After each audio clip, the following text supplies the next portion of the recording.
Welcome students, फिर से आपका स्वागत है बीवॉक ऑनलाइन क्लासेस के अंदर। मैं हूं भुवनेश्वर श्रीमाली और मैं आपको पढ़ा रहा हूं टैक्स। और मैंने टैक्स में आपको बहुत कुछ अभी तक बता चुका हूं। मैंने आपको टैक्स के अंदर बताया टैक्स कितने प्रकार का होता है। उसके अंदर मैंने आपको इनकम टैक्स के बारे में बताया था। इनकम टैक्स में मैंने आपको इनकम टैक्स की परिभाषा बताई थी। साथ ही साथ इनकम टैक्स में जो भी टैक्स के जो ट्रीटमेंट होते हैं आप लोगों ने बताए थे। जैसे कि एक रिवाइज के तौर पे बात करता हूं तो मैंने आपको बताया था ग्रेजुटी के बारे में, मैंने आपको बताया पेंशन के बारे में, मैंने आपको बताया लीव इनकेशमेंट के बारे में। साथ ही साथ लास्ट जो क्लासेस हुई है उसके अंदर मैंने आपको बताया किराए से मुक्त आवास की सुविधा है। ध्यान आ रहा कुछ? किराए से मुक्त आवास की सुविधा में मैंने आपको दो चीजें बताई थी, याद हो तो। पहले मैंने बताया यदि जो आवास की सुविधा है नियोक्ता के द्वारा अपने कर्मचारी को दी जा रही है, यदि उसके साथ फर्नीचर है तो क्या उसका टैक्स का ट्रीटमेंट होता है, और यदि उसके साथ फर्नीचर लगा हुआ नहीं है तो उस केस में टैक्स का ट्रीटमेंट कैसे करते हैं वो मैंने आपको पिछली क्लास में बता दिया है। तो हम बात करते हैं आज की। आज भी मैं आपको एक इंटरेस्टिंग चीज आपको बताने वाला हूं कि उसके अंदर टैक्स का ट्रीटमेंट कैसे करते हैं, उसके अंदर का मतलब क्या होता है वो मैं आपको सस्पेंस बरकरार रखूंगा कि मैं आपको बताने वाला हूं कि आज मैं आपको क्या बताने वाला हूं, पढ़ाने वाला हूं। तो हम स्टार्ट करते हैं आज की क्लास। टैक्स पढ़ रहे हैं, देख रहे होंगे टैक्स का टाइम हो चुका है। टैक्स का टाइम में मैं आपको बताऊंगा कि इनकम टैक्स में पर्टिकुलर कोई चीज दे रखी होती है तो उसका टैक्स का ट्रीटमेंट कैसे करते हैं। हम प्रक्यूटीज की बात कर रहे थे इतनी सारी क्लासों के अंदर। तो आज का जो टॉपिक है उस टॉपिक का नाम है, सुना होगा आप लोगों ने, काफी बार देखा भी होगा। आज मैं आपको जो बताने वाला हूं आप लोगों को स्क्रीन पे नजर आ रहा होगा, कुछ चीज मैंने कर रखी है कि उसका काम अपन टैक्स का ट्रीटमेंट कैसे करने वाला है। उससे पहले मैं आपको कुछ बता ही देता हूं कि क्या चीज है। आज मैं आपको जो क्लास में बताने वाला हूं वो मैं आपको बताना रहा हूं मेडिकल फैसिलिटी के बारे में, जिसको हिंदी में कहा जाता है चिकित्सा सुविधा। काफी बार आप लोगों ने सुना होगा, कोई व्यक्ति जो होता है, एक बड़े लेवल की बात करता हूँ, एक उच्च स्तरीय बात करता हूँ, तो उस केस में क्या होता है, वो कोई बड़ी कंपनी में काम कर रहा है, कोई वर्कर है या फिर कोई भी एम्प्लॉई है, बड़ी कंपनी में काम करता है और मान लो उसको कोई बीमारी हो गई हो, उसको कोई बीमारी हो गई या रोग लग गया हो, तो उस केस में क्या होगा, वो अपना इलाज कहाँ कराएगा? भारत में भी करा सकता है और चाहे तो भारत के बाहर भी करा सकता है। उस केस में जो उसका नियोक्ता होता है, वो जो उसकी कंपनी होती है, वो क्या बोलती है, आप अपना इलाज अच्छे से हॉस्पिटल में कराएं, कहीं पर भी आप अपना इलाज कराएं तो जो भी उसका खर्चा आएगा उसको हम आपको पे कर देंगे। यानी कंपनी की ओर से चिकित्सा के लिए पूरा का पूरा खर्चा प्रोवाइड किया जाता है। किसको किया जाता है? कर्मचारी को किया जाता है। बहुत सारी बड़ी बड़ी कंपनियों में फैसिलिटी होती है और आपने काफी बार देखा भी होगा कि छोटी सी बीमारी से लेकर बड़ी सी बीमारी तक सब कुछ खर्चा कंपनी की ओर से उसके कर्मचारी को किया जा रहा है। तो हम बात करते हैं, ये सब खर्चे वगैरह हो रहे हैं, हम बात करते हैं इनकम टैक्स की बात करते हैं। तो इनकम टैक्स में भी क्या होता है, हर एक चीज का क्या होता है, ट्रीटमेंट होता है। जैसे कि बीमारी का इलाज करते हैं वैसे क्या तो टैक्स का भी क्या करता है, इलाज करते हैं, जिसको मैं कहता हूं हमेशा टैक्स का ट्रीटमेंट करने वाले हैं। तो आज की क्लास में आप लोगों को ये बताने वाला हूं, यदि किसी कर्मचारी को अपनी कंपनी की ओर से कोई चिकित्सा सुविधा प्रदान की जा रही है तो उस केस में उसका टैक्स का ट्रीटमेंट कैसे किया जाएगा।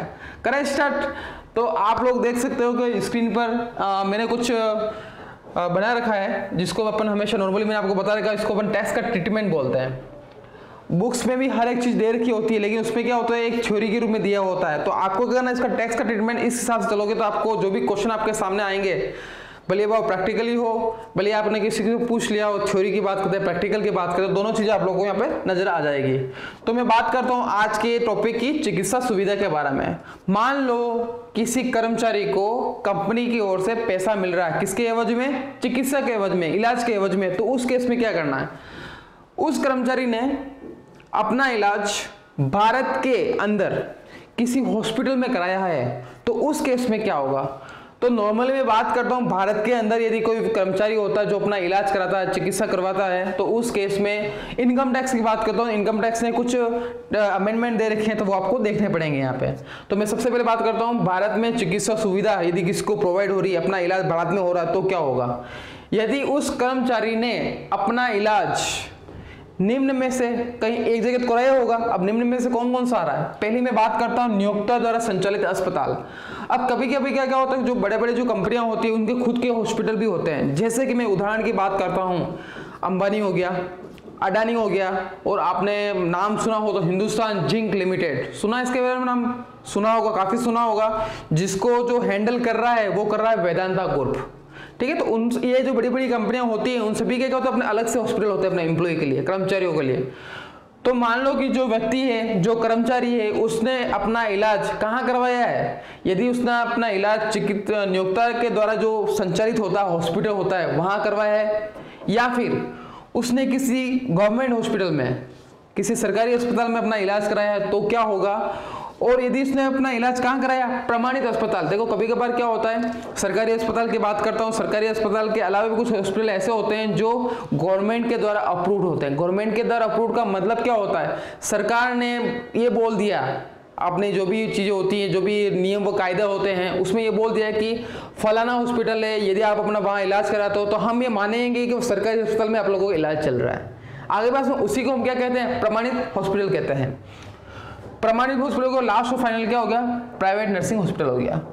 तो यदि कोई कर्मचारी है, उसने अपना इलाज इन चारों में से कहीं पर भी किसी जगह करा होगा, इसके अलावा कोई दूसरा हॉस्पिटल होता ही नहीं, आपको पता है, सरकारी भी हो गया, प्राइवेट भी हो गया, प्रमाणित भी हो गया, नियोक्तादार भी हो गया, होगा हॉस्पिटल।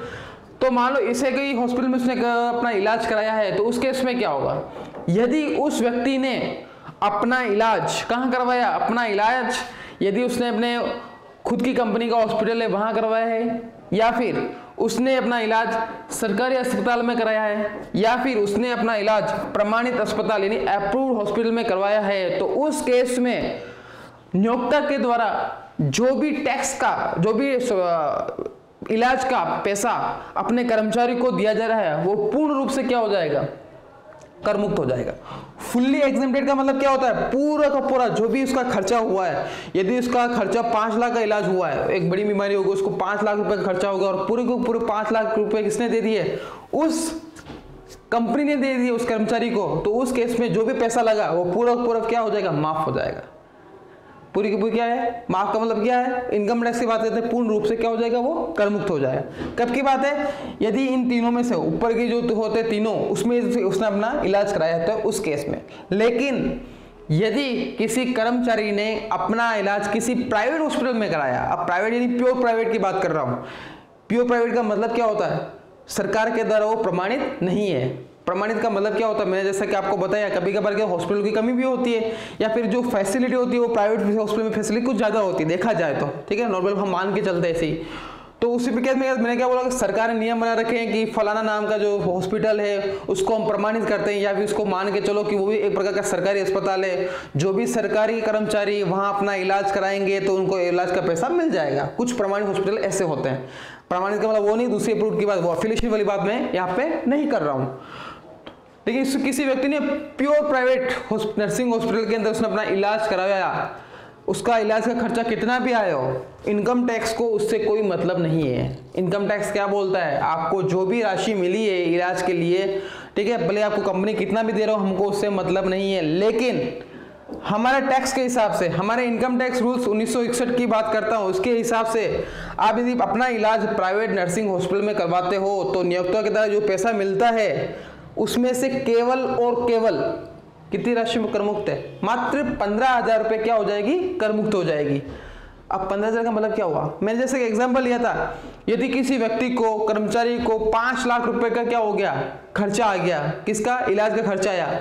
वो सबका सब पूरा का पूरा पैसा कौन दे रहा है? पूरा का पूरा पैसा कौन दे रहा है? कंपनी दे रही है। यदि वो इन तीनों ऊपर वाले तीनों में यदि अपना इलाज करवाता तो जो भी खर्चा आ रहा था और जो उसको पैसा मिला था, पूरी की पूरी राशि क्या हो रही थी? कर मुक्त हो रही थी। लेकिन यदि वो अपना इलाज कहाँ करवाता है? प्राइवेट नर्सिंग हॉस्पिटल में करवाता, तो उस केस में क्या होगा? उस केस में 5 लाख रुपए मिला हो, कंपनी ने कर्मचारी को दे दिया, इलाज भी हो गया, लेकिन इनकम टैक्स क्या बोलता है? कंपनी पैसा कौन दे रही? कंपनी दे रही है। एम्प्लॉय को देना पड़ नहीं रहा। देखा जाए एम्प्लॉय को क्या हो रहा? प्रॉफिट हो रहा है। इनडायरेक्ट में कहा जाए तो इनकम टैक्स क्या बोलता है? हम आपके केवल 15,000 रुपए माफ करेंगे, बाकी की राशि पे क्या लग जाएगा? टैक्स लग जाएगा। मैं 5 लाख की बात ही करता हूँ यहाँ पे, तो 5 लाख में से 15,000 चला गया तो कितना बचा? 4,85,000 रुपए बचे, तो उस पर क्या लग जाएगा? टैक्स लग जाएगा। कंप्लीट यहाँ तक? ये तो बात हो गई यदि किसी कर्मचारी को कोई बीमारी होती है और वो अपना इलाज कहाँ कराता है? भारत के अंदर करवाता है, तो उस केस में उसका टैक्स का ट्रीटमेंट कैसे करते हैं वो मैं आपको बता चुका हूँ। अब हम चलते हैं बाहर की तरफ। बाहर की तरफ क्या हो गया? अब बाहर की तरफ में मतलब हो गया, मान लो कि कोई कर्मचारी है जो किसी कारणवश या उसको कोई भी बीमारी लग गई है और उसका इलाज करवा रहे हैं हम, ठीक है, तो वो इलाज के लिए कंपनी ने क्या बोला? ऐसी सुविधा कब मिलती है? जब एक कोई कर्मचारी होता है जो उच्च पद पे हो, उच्च अधिकारी जो होता है ना, उस केस में ऐसी सुविधा उसको मिलती है।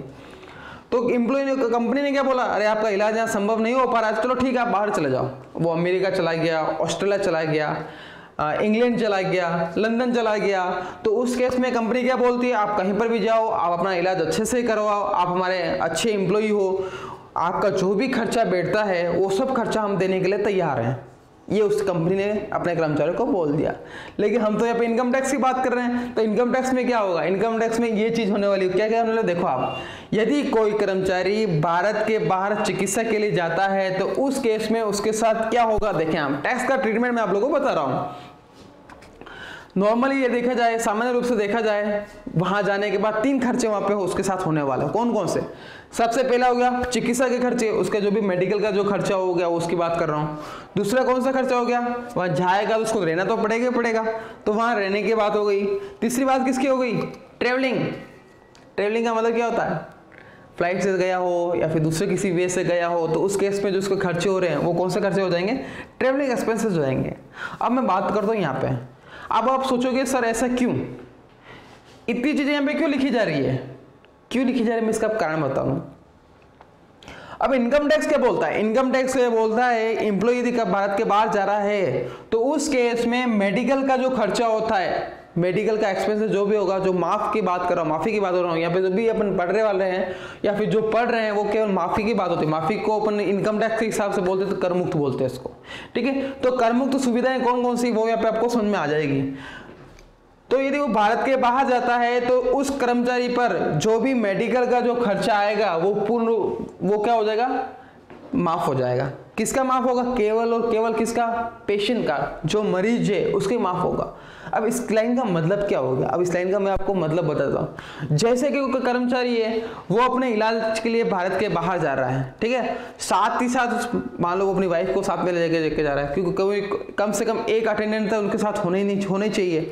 तो उसने क्या सोचा है, चलो ठीक है मैं अपनी वाइफ को भी साथ में लेके चले जाऊँ, ठीक है। और मेरा मान लो वाइफ की कोई बीमारी हो तो वो सोच रहा है कि नहीं मैं भारत के बाहर तो जा ही रहा हूँ, क्यों ना मैं अपनी वाइफ का इलाज भी कहाँ करा दूँ? भारत के बाहर करा दूँ, तो अच्छे से उसका इलाज हो जाएगा, ठीक है। तो उस केस में वो क्या कर रहा है? भारत के बाहर गया, उसने अपने स्वयं का भी इलाज भी कराया, साथ ही साथ उसने अपने वाइफ का इलाज भी करवा दिया, ठीक है। और कंपनी वाले को पता है कि इसकी वाइफ भी इसके साथ गई है, तो कंपनी में जैसा मैंने आपको बताया कि अच्छे एम्प्लॉय होते हैं तो कंपनी क्या करती है? हर एक चीज की फैसिलिटी क्या करती है? अवेलेबल करवाती है।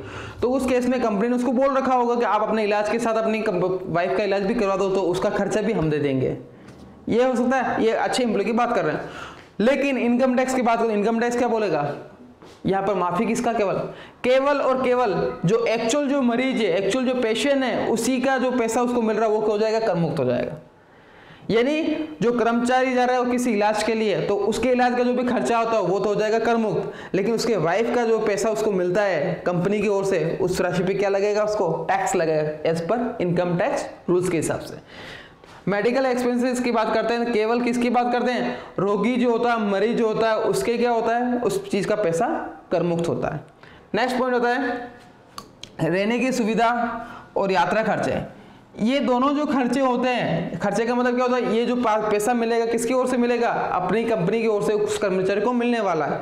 तो उस केस में इनकम टैक्स क्या बोलता है? इनकम टैक्स यह बोलता है कि पेशेंट के साथ एक व्यक्ति क्या होगा? उसके साथ होगा, उसकी जो भी राशि आप लोगों को स्टे की मिल रही हो या फिर आपको ट्रेवलिंग की मिल रही हो तो हम उसको कर मुक्त कर सकते हैं। आगे बस में पेशेंट के साथ एक अटेंडर, उसका जो भी खर्चा हो रहा, कौन सा खर्चा? एक रहने का खर्चा हो गया, रहने का मतलब खाना पीना भी उसमें आ रहा है, ठीक है, रहने में खाने पीने का खर्चा, साथ ही साथ उसका ट्रेवलिंग का खर्चा, वो उसके एवज में जो राशि मिलती है उस राशि, वो राशि क्या हो जाएगी? कर मुक्त हो जाएगी। बाकी भी राशि पे क्या लग जाएगा? टैक्स लग जाएगा। अब इसका मतलब क्या हुआ? इसका मतलब मैं आपको बता देता हूँ। इसकी कहानी को जोड़ते हैं हम। कहानी को जोड़े कैसे हो सकता है? मान ले कोई मुकेश नाम का एक व्यक्ति था, उसको कोई गंभीर बीमारी थी और गंभीर बीमारी के इलाज के लिए उसकी कंपनी ने बोला जाओ आप भारत के बाहर जाओ और वहाँ अच्छे से अपना जो भी ट्रीटमेंट होता है वो करवा के आ जाना। तो मुकेश क्या सोचता है? मुकेश सोचता है यार मैं अकेले जा ही रहा हूँ, मेरे वाइफ की कुछ बीमारी है, चलो ठीक है कोई बीमारी हो सकती है, तो अपनी वाइफ को भी साथ में लेके जा रहा है। ये बात उसको अपने कंपनी के मालिक को बता दी और कंपनी के मालिक ने क्या बोला? कोई बात नहीं आप जाओ, कोई दिक्कत नहीं है। तो वो अपनी वाइफ को लेके जाता है। साथ ही साथ क्या हो रहा है? वो सोच रहा है मैं बाहर, हम दोनों मियाँ बीवी जा ही रहे हैं, लेकिन क्या हो रहा है? हमारे 2 बच्चे तो हैं, उनको साथ ही साथ विदेश यात्रा करवा देंगे, वो भी खुश हो जाएंगे। और साथ ही साथ क्या रहेगा, हमको टेंशन भी नहीं रहेगी कि बच्चे क्या कर रहे होंगे, खाया नहीं होगा, पिया नहीं पिया, ऐसा कुछ चीजें होगी। तो वो क्या करते हैं, एक प्रकार के विदेश यात्रा पर निकल जाते हैं। ठीक है, काम की मुख्य उद्देश्य क्या था उनका, मुख्य उद्देश्य था अपना स्वयं का इलाज करवाना। लेकिन वो किसके लिए जा रहे हैं, एक प्रकार की विदेश यात्रा के हिसाब से जा रहे हैं। वैसे उसको पता है खर्चा कौन पे कर रहा है, खर्चा कंपनी पे कर रही है। तो उस समय इनकम टैक्स क्या बोलता है, इनकम टैक्स के रूल्स एंड रेगुलेशन तो टाइट है। इनकम टैक्स क्या बोलता है, मेन मुद्दे की बात करता है। मेन मुद्दे की क्या बात करता है, आपको मुख्य उद्देश्य क्या वहां जाने का, मुख्य उद्देश्य है अपना इलाज करवाना। आगे बात में तो इलाज कराने का उस पर क्या बोलेगा, ठीक है आप इलाज कराने के लिए जा रहे हो, कोई दिक्कत नहीं, आप जाएं तो आपके मेडिकल का जो खर्चा होगा उसको हम कर मुक्त कर सकते हैं। ठीक है, साथ ही साथ आपकी वाइफ का यदि मेडिकल खर्चा हो रहा है तो उस पर टैक्स लग जाएगा, हमको उससे कोई मतलब नहीं है।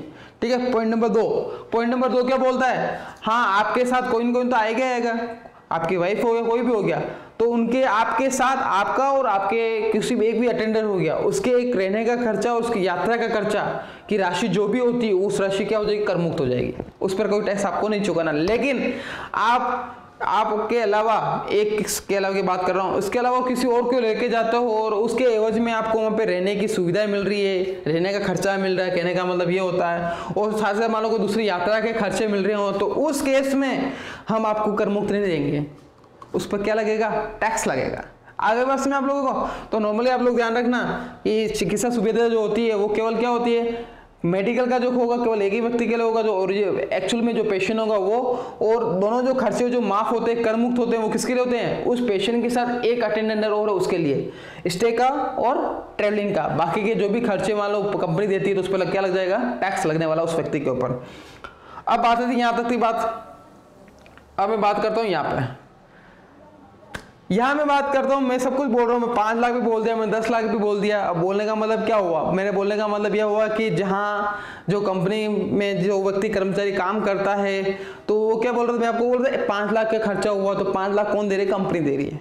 आगे बात में इनकम टैक्स क्या बोलता है, आपको आपकी कंपनी से कितना भी पैसा मिला हो, आपका कितना भी खर्चा हुआ, उससे हमको कोई मतलब नहीं है, हमको मतलब किससे, टैक्स से मतलब है। ठीक है, आपको सुविधाएं मिल रही है। अपन हाल फिलहाल में आप लोगों को पता है, जो भी पिछली क्लास में आप लोगों को बताया, अभी की क्लास की बात करता हूँ, सुविधाओं की बात करना है। ठीक है, तो इनकम टैक्स ये बोलता है कि आपको कितना भी पैसा मिल रहा हो, कितनी भी सुविधाएं मिल रही है, हमको उससे मतलब नहीं है, हमको मतलब है इनकम टैक्स से। तो इनकम टैक्स बोलता है जी चिकित्सा सुविधा का मैं बात करता हूँ, मेडिकल फैसिलिटी की बात करता हूँ, तो उस केस में अधिकतम मैक्सिमम टू मैक्सिमम 2 लाख रुपए क्या हो जाएंगे, कर मुक्त हो जाएंगे, उससे ज्यादा की राशि पर क्या लगने वाला, टैक्स लगने वाला। जैसा कि मैंने आपको क्या बताया, कोई व्यक्ति है 5 लाख की बात कर रहा था, 5 लाख का उसका खर्चा आया, कंपनी ने उसको कितना दे दिया, 5 लाख रुपए दे दिया, कभी तेरा खर्चा हो गया तो ये कर ले। तो इनकम टैक्स क्या बोलता है, 5 लाख में से 2 लाख घटा दो एज पर रूल्स, बाकी का राशि कितनी बची, 3 लाख, और 3 लाख रुपए क्या लग जाएगा, टैक्स लग जाएगा। तो आप पूछोगे सर खर्चे हो रहे तो उस पर टैक्स कैसा लगेगा, लेकिन मैं आपको बार बार क्या बोल रहा हूँ, खर्चा ही कंपनी के लिए, उस एम्प्लॉय के लिए क्या है, एम्प्लॉय के लिए तो सुविधा है ना, पैसा कौन खर्च कर रहा है, कंपनी खर्च कर रही है। तो जैसे ही एम्प्लॉय को सुविधा मिली, उस कर्मचारी को सुविधा मिली, तो उस केस में वो किसकी श्रेणी में आ जाएगा, वो टैक्स वाले की श्रेणी में आ जाएगा। तो उस केस में ये वाली सीन चल रहा है, यानी उसको 5 लाख मिला, एक प्रकार से बेनिफिट ही हो रहा है, उसको इलाज भी हो रहा है, सब काम हो रहा है। तो 5 लाख में से 2 लाख तो हटा दो, बाकी का उसको प्रॉफिट कितने का हुआ, 3 लाख रुपए का हुआ, उस 3 लाख रुपए का क्या लग जाएगी, टैक्स लग जाएगा कंपनी स्टूडेंट तक। तो आज की बात मैं बात कर रहा हूँ, आज की बात मैंने आप लोगों को क्या बताया था, मैंने आपको बताया आज मेडिकल फैसिलिटी के बारे में। अभी हम छोटा सा रिवाइज करते हैं इस चीज को। नॉर्मली ध्यान रखना है कि इनकम टैक्स में हमेशा टैक्स ट्रीटमेंट को देखते हुए चलना अपने को, ठीक है। और टैक्स ट्रीटमेंट का छोटा सा तरीका होता है, आपके माइंड में चलना चाहिए इसका फॉर्मेट जैसे चलेगा तो आपका जो क्वेश्चन होंगे वो इजी वे में हो जाएंगे।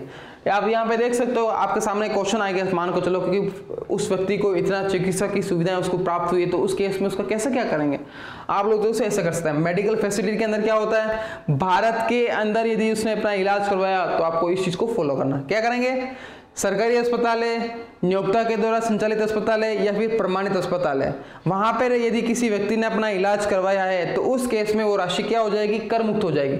फुल्ली एग्जेम्प्टेड मैंने लिख रखा है, लेकिन आपको इस चीज को भी ध्यान रखना है। क्या ध्यान रखना है, वह राशि 2 लाख से ज्यादा नहीं होनी चाहिए। 2 लाख से ज्यादा होगी तो क्या होगा, टैक्स की श्रेणी में आ जाएगा।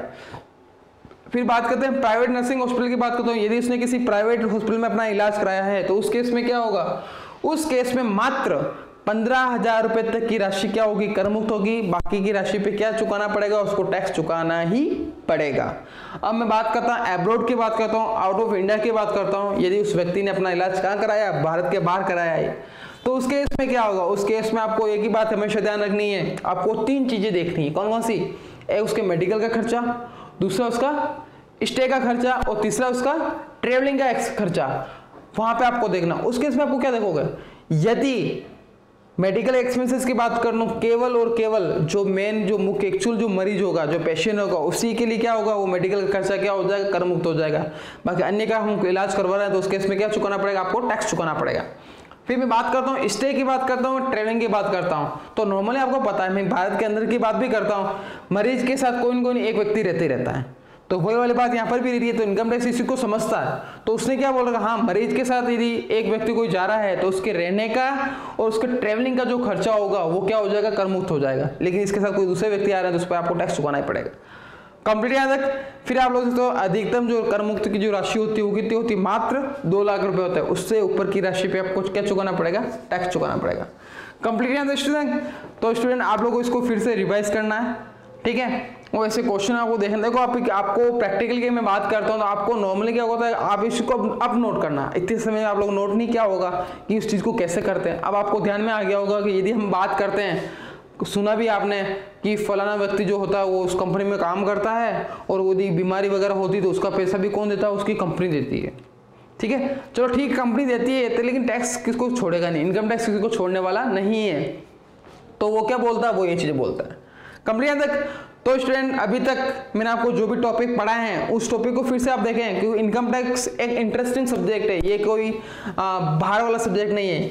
ये आपको जो सब्जेक्ट है इनकम टैक्स, वो प्रैक्टिकल लाइफ की बात करता हूँ। यदि आप जो जीवन जी रहे हैं उस जीवन में बात करते हैं, इसका उपयोग बहुत ज्यादा किया जाता है। कैसे किया जाता है, मैंने आपको जैसे बताया था, जब टैक्स क्लास स्टार्ट होती है मैंने आपको बताया था, इंसान जो जन्म लेता है, देखा जाए तो वो क्या होता है, टैक्स के रूप में जन्म ले रहा है। जब उसकी मृत्यु होती है तो उस केस में भी क्या हो रहा है, वो टैक्स के रूप में वो मर रहा है। ऐसा क्यों हो रहा है, तो मैंने आपको बताया था, जब बच्चा जन्म लेता है तो उस केस में क्या होगा, उसने कुछ न कुछ वस्तुएं क्या होगी उसके लिए उपयोग में लाई गई होगी, लगेगी नहीं होगी। भले वो पैदा जैसे हुआ, जो मेडिकल का जो एक्सपेंसेस हुआ होगा तो वो भी वाली बात यहाँ पर बाई रहती है। नहीं, उस समय जो पैदा हुआ उसमें उसने किसी न किसी वे में टैक्स चुका दिया, भले उसने नहीं चुकाया, उसके गार्डियन ने चुकाया, लेकिन चुकाया तो है, ठीक है। वो तो अलग टैक्स हो गए, है तो टैक्स का पार्टी है। यदि मृत्यु हो रही है तो उस केस में क्या हो गया। दूसरी बात करते हैं, इसकी बात करता हूँ इनकम टैक्स की। तो इनकम टैक्स मैंने आप लोगों को बता दिया था कि कैसे उस चीज़ को फॉलो करते हैं। स्लेव रेट के बारे में बताया, लीव के बारे में बताया, ग्रेजुएटी बताइए, पेंशन बताइए, पीएफ बताइए, बहुत सारी चीज़ें आपको मैंने बता रखी पुरानी क्लासों के अंदर। तो आपको पढ़ना है और उस चीज़ को आप लोग कंटिन्यू करना है। कंप्लीट है। तब तक आप लोग हम आने वाली क्लासों में एक नया टॉपिक लेके आएंगे, वो भी इंटरेस्टिंग है। मैं हर चीज़ को इंटरेस्टिंग इसलिए बोलता हूँ कि ये हम प्रैक्टिकल लाइफ को जी रहे हैं, हम इस चीज़ को देख रहे हैं, ठीक है, उस वजह से। ठीक है, धन्यवाद।